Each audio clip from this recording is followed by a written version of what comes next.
ಸಮಸ್ತ ಯೂಟ್ಯೂಬ್ ವಾಹಿನಿಯ ವೀಕ್ಷಕರಿಗೆ ನನ್ನ ನಮಸ್ಕಾರಗಳು.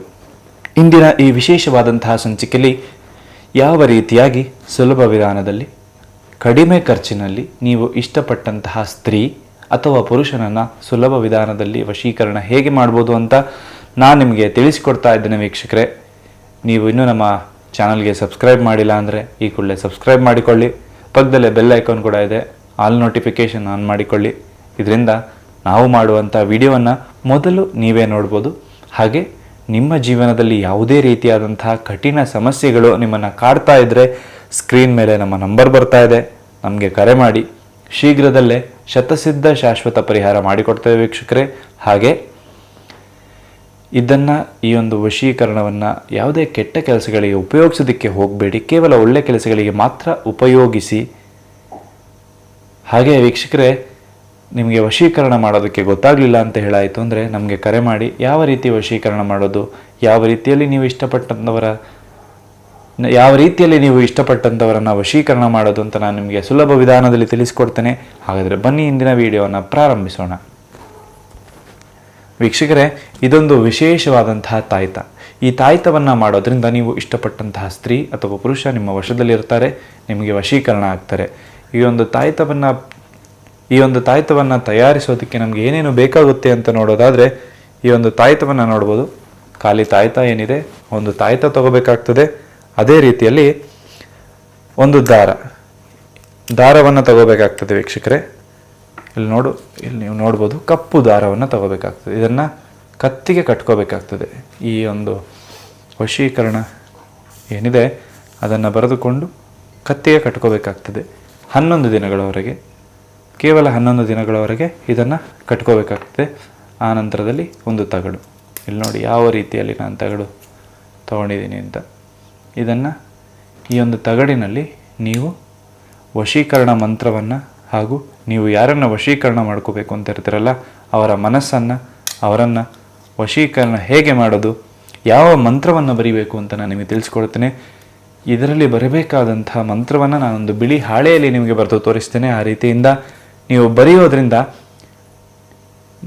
ನಿಮಗೆ ಸುಲಭವಾಗಿ ವಶೀಕರಣ ಆಗ್ತಾರೆ. ಈ ಒಂದು ಹಾಳೆಯಲ್ಲಿ ನಾನು ಬರಿತಾ ಇದ್ದೇನೆ, ಯಾಕೆಂದರೆ ನಿಮಗೆ ಸುಲಭವಾಗಿ ಗೊತ್ತಾಗಲಿ, ನಿಮಗೆ ಕಾಣಿಸ್ಲಿ ಅಂತ. ಹಾಗಾದರೆ ಬನ್ನಿ ಯಾವ ರೀತಿಯಾಗಿ ಬರೆಯೋದು ಅಂತ ನಾನು ನಿಮಗೆ ತಿಳಿಸ್ಕೊಡ್ತೇನೆ ವೀಕ್ಷಕರೇ. ಈ ಒಂದು ತಗಡಿನ ಮೇಲೆ ಈ ರೀತಿ ಇರ್ತದೆ ತಗಡು ಅಲ್ವಾ. ಈ ತಗಡಿನ ಮೇಲೆ ನೀವು ಹ್ರೀಂ ಶ್ರೀಂ ವಶೀಕರಣಂ,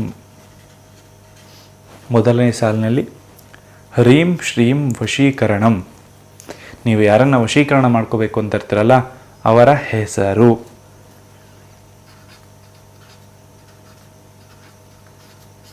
ಅವರ ಹೆಸರನ್ನು ಎರಡನೇ ಸಾಲಿನಲ್ಲಿ ಮಮ ಹ್ರೀಂ ಶ್ರೀಂ ವಶೀಕರಣಂ ಸ್ವಪ್ನ ಮಮ ವಶೀಕರಣಂ. ಇಷ್ಟೇ ವೀಕ್ಷಕರೇ, ಎರಡೇ ಸಾಲು. ಹ್ರೀಂ ಶ್ರೀಂ ವಶೀಕರಣಂ ಸ್ವಪ್ನ ಅಂದರೆ ಯಾವ ಹುಡುಗ ಆ ಹೆಸರನ್ನು ಇಲ್ಲಿ ಬರ್ಕೋಬೇಕಾಗ್ತದೆ. ನೀವು ಇಲ್ಲಿ ನೋಡ್ಬೋದು ನಾನು ಯಾವ ರೀತಿಯಾಗಿ ಬರೆದಿದ್ದೀನಿ ಅಂತ. ನೋಡಿದ್ರಲ್ಲ, ಈ ರೀತಿಯಾಗಿ ಬರೆದುಕೊಂಡು ಇದು ತಗಡಿರ್ತದೆ. ಈ ತಗಡಿನ ಮೇಲೆ ಬರೆದ್ರೆ ಕಾಣಿಸೋದಿಲ್ಲ ಅಂತ ಹೇಳಿಬಿಟ್ಟು ನಾನೊಂದು ಹಾಳೆಯ ಮೇಲೆ ಬರೆದಿದ್ದೇನೆ. ಈ ತಗಡಿನಲ್ಲಿ ಯಾವ ರೀತಿ ಬರೆದುಕೊಂಡು ಇಲ್ಲಿ ನೋಡಿ, ಈ ತಗಡಿನ ಮೇಲೆ ನಾನು ಯಾವ ರೀತಿ ಬರೆದಿದ್ದೀನಿ ಅಂತ. ಹಾಗೂ ಈ ತಗಡಿನ ಮೇಲೆ ನೀವು ಈ ರೀತಿ ಮಡ್ಚ್ಕೋಬೇಕಾಗ್ತದೆ. ಈ ರೀತಿ ಮಡಚಿಕೊಂಡು ಒಂದು ತಾಯ್ತದೊಳಗೆ ಇದನ್ನು ಸೇರಿಸಿಬಿಡಿ ವೀಕ್ಷಕರೇ. ಈ ರೀತಿಯಾಗಿ ಸೇರಿಸೋದ್ರಿಂದ ಆನಂತರ ಅದಕ್ಕೆ ಪೂಜೆಯನ್ನು ಸಲ್ಲಿಸ್ಬೋದು. ಈ ರೀತಿ ನೋಡಿ ಯಾವ ರೀತಿ ನಾನು ಸೇರಿಸ್ತಾ ಇದ್ದೀನಿ ಅಂತ. ಈ ತಾಯ್ತವನ್ನು ಈ ರೀತಿ ಸೇರಿಸಿದ ನಂತರ ಇದಕ್ಕೆ ಪೂಜೆಯನ್ನು ಸಲ್ಲಿಸಬೇಕು. ಯಾವ ರೀತಿ ಪೂಜೆ ಮಾಡೋದು, ಯಾವ ಮಂತ್ರವನ್ನು ಹೇಳಿ ಪೂಜೆ ಮಾಡೋದು ಅಂತ ನಾನು ನಿಮಗೆ ತಿಳಿಸ್ಕೊಡ್ತೇನೆ. ನೋಡಿ, ಈ ಒಂದು ಸುಲಭವಾದಂತಹ ಮಂತ್ರವನ್ನು ನೀವು ಪಠಿಸಬೇಕಾಗ್ತದೆ. ಯಾವುದಾ ಮಂತ್ರ? ಮೊದಲಿಗೆ ಒಂದು ಕುಂಕುಮ ಹಾಗೂ ಸ್ವಲ್ಪ ಅರಶಿನ. ಈ ಕುಂಕುಮ ಮತ್ತು ಅರಶಿನಕ್ಕೆ ತುಂಬ ಮಹತ್ವ ಇರುತ್ತದೆ. ಹಾಗೂ ಶುದ್ಧವಾದಂತಹ ಕುಂಕುಮ ಅರಸಿನಗಳನ್ನೇ ತೆಗೆದುಕೊಳ್ಳಿ. ಈ ರೀತಿಯಾಗಿ ಮಾಡೋದರಿಂದ ಸುಲಭ ವಿಧಾನದಲ್ಲಿ ಬೇಗ ವಶೀಕರಣ ಆಗ್ತಾರೆ. ಯಾವುದೇ ರೀತಿಯಾದಂತಹ ಡೂಪ್ಲಿಕೇಟ್ ಅರಿಶಿನ ಕುಂಕುಮಗಳನ್ನು ತೆಗೆದುಕೊಳ್ಳಿಕ್ಕೆ ಹೋಗಬೇಡಿ. ಕೇವಲ ಒರಿಜಿನಲ್ ಅರಿಶಿನ ಕುಂಕುಮವನ್ನು ತೆಗೆದುಕೊಳ್ಳಿ ಅಂತ ಹೇಳ್ತಾ ಇದ್ದೇನೆ. ಕೆಲವು ಬಾರಿ ಏನಾಗ್ತದೆ, ನೀವು ತೆಗೆದುಕೊಳ್ಳುವಂತಹ ಕುಂಕುಮಗಳಿಗೆ ಪವರ್ ಇರೋದಿಲ್ಲ. ಅದು ಶುದ್ಧವಾದಂತಹ ಕುಂಕುಮ ಆಗಿಲ್ಲದೆ ಇರೋ ಕಾರಣದಿಂದ ವಶೀಕರಣ ಸಕ್ಸಸ್ ಆಗೋದಿಲ್ಲ ವೀಕ್ಷಕರೇ. ಶುದ್ಧವಾದಂತಹ ಅರಶಿನ ಕುಂಕುಮಗಳನ್ನು ತೆಗೆದುಕೊಳ್ಳಿ. ಈ ರೀತಿಯಿಂದ ವೇಗವಾಗಿ ವಶೀಕರಣ ಆಗ್ತದೆ. ಮೊದಲಿಗೆ ನೀವು ಒಂದು ಮಂತ್ರವನ್ನು ಪಡಿಸ್ಕೋಬೇಕಾಗ್ತದೆ. ಓಂ ಬೃಂ ಬೃಂ ಸುಕ್ಷೇ ನಮಃ. ಸುಲಭವಾದಂಥ ಮಂತ್ರ, ಓಂ ಬೃಂ ಬೃಂ ಸುಕ್ಷೇ ನಮಃ. ಇಷ್ಟೇ ವೀಕ್ಷಕರೇ, ಒಂದು ಸಣ್ಣ ಮಂತ್ರವನ್ನು ಓಂ ಬೃಂ ಬೃಂ ಸುಕ್ಷೇ ನಮಃ ಈ ರೀತಿಯಾಗಿ 108 ಬಾರಿ ಜಪ ಮಾಡಬೇಕಾಗ್ತದೆ. ಓಂ ಬೃಂ ಬೃಂ ಸುಕ್ಷೇ ನಮಃ ಅಂತ. ತದನಂತರದಲ್ಲಿ ಇದಕ್ಕೆ 2 ಗಂಧದ ಕಡ್ಡಿಯನ್ನು ಬೆಳಗಿ, ಗೊತ್ತಾಯ್ತಲ್ಲ, 2 ಗಂಧದ ಕಡ್ಡಿಯನ್ನು ಇದಕ್ಕೆ ಬೆಳಗಿ, ಆ ನಂತರದಲ್ಲಿ ಒಂದು ಆರತಿಯನ್ನು ಮಾಡಿ, ಕರ್ಪೂರ ಆರತಿಯನ್ನು ಮಾಡಿ.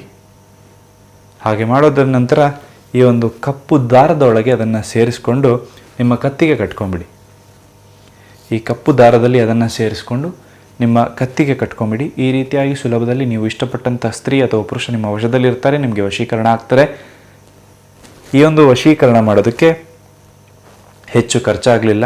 ಆದರೆ ಇದನ್ನು ಯಾವುದೇ ಕೆಟ್ಟ ಕೆಲಸಗಳಿಗೆ ಉಪಯೋಗಿಸೋದಕ್ಕೆ ಹೋಗಬೇಡಿ, ಕೇವಲ ಒಳ್ಳೆ ಕೆಲಸಗಳಿಗೆ ಮಾತ್ರ ಉಪಯೋಗಿಸಿ ಅಂತ ಹೇಳ್ತಾ ಇದ್ದೇನೆ. ಹಾಗೆ ನಿಮಗೆ ಈ ವಶೀಕರಣ ಮಾಡೋದಕ್ಕೆ ಗೊತ್ತಾಗಲಿಲ್ಲ ಅಂತ ಹೇಳಾಯಿತು ಅಂದರೆ ಯಾವ ರೀತಿ ವಶೀಕರಣ ಮಾಡಬೇಕು ಅಂತ ನಾನು ನಿಮಗೆ ತಿಳಿಸ್ಕೊಡ್ತೇನೆ ವೀಕ್ಷಕರೇ. ನನಗೆ ಕರೆ ಮಾಡಿ. ಡಿಸ್ಪ್ಲೇಯಲ್ಲಿ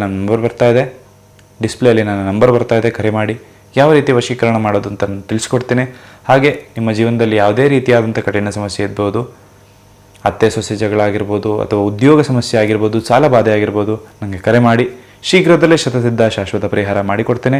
ಅದೇ ರೀತಿಯಲ್ಲಿ ನೀವೇನು ನಮ್ಮ ಚಾನಲ್ಗೆ ಸಬ್ಸ್ಕ್ರೈಬ್ ಆಗಿಲ್ಲ ಅಂದರೆ ಕೂಡಲೇ ಸಬ್ಸ್ಕ್ರೈಬ್ ಮಾಡಿಕೊಂಡು ಪಕ್ಕದಲ್ಲಿರೋ ಬೆಲ್ ಐಕಾನ್ನ ಕ್ಲಿಕ್ ಮಾಡ್ಕೊಳ್ಳಿ.